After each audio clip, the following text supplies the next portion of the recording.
50 साल पहले अमेरिका ने कौन सा झूठ बोला था जिसकी इसरो ने खोल दी पोल। सामने आया नील आर्मस्ट्रांग का सच। क्या सच में चांद पर गए थे नील आर्मस्ट्रांग? क्या है अमेरिका के उस दावे की हकीकत जिससे दुनिया में कोई नहीं जानता? क्या इसरो की इस सफलता के बाद कंगाल हो जाएगा अमेरिका? भारत होने वाला है मालामाल, मोदी ने कर दिया खेल। जी हां, क्या अमेरिका ने 50 सालों तक पूरी दुनिया को अंधेरे में रखा? क्या अपनी छवि पूरी दुनिया में दिखाने के लिए अमेरिका ने एक ऐसा फेक प्रोपोगेंडा चलाया जिससे अभी तक कोई नहीं समझ पाया? क्या किताबों में पढ़ाई गई वो बात गलत है? क्या नील आर्मस्ट्रांग सचमुच चांद पर गए थे या ये अमेरिका का फैलाया हुआ एक सफेद झूठ है जिसकी पोल अब इसरो ने खोल दी है?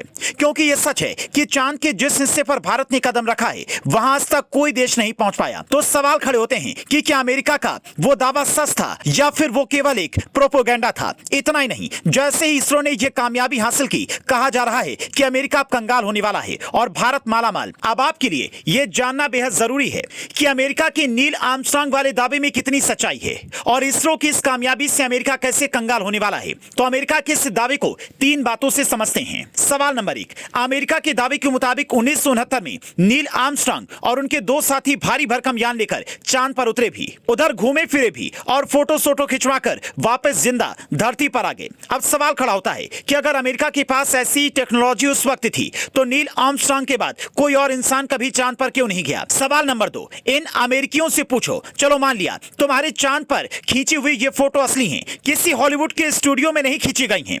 तुम चांद पर गए थे, लेकिन मियां ये तो बताओ वहां से वापस कैसे लौटे?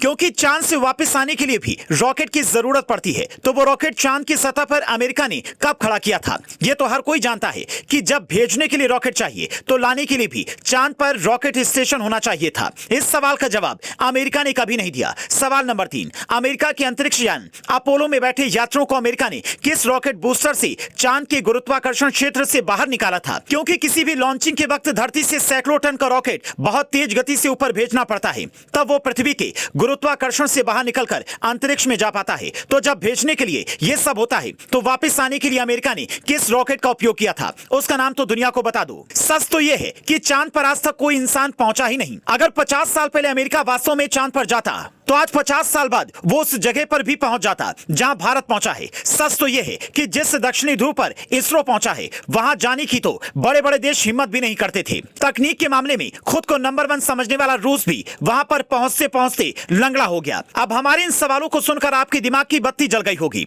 आप सोच रहे होंगे कि आखिर अमेरिका ने वो झूठ क्यों बोला? तो दोस्तों, ये सब तकनीक के क्षेत्र में आगे बढ़ने का खेल था। ये वो दौर था जब दुनिया के कई देश तकनीक के क्षेत्र में पीछे होते थे। उस वक्त सबसे आगे रहने और दुनिया को अपनी ताकत बेचने की दौड़ में अमेरिका ने ऐसा किया होगा जिसमें वो कामयाब भी रहा। उस वक्त पूरी दुनिया ने अमेरिका का लोहा माना और अमेरिका की दुकान चल निकली।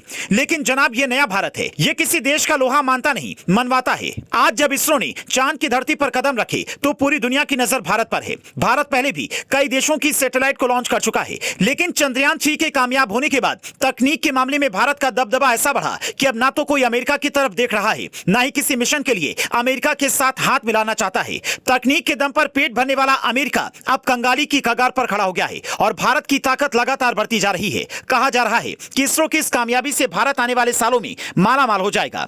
तो आपका इसरो की इस कामयाबी पर और अमेरिका के इस झूठ पर क्या कहना है? क्या वास्तव में आपको लगता है नील आर्मस्ट्रांग चांद पर गए होंगे? कमेंट कर बताएं।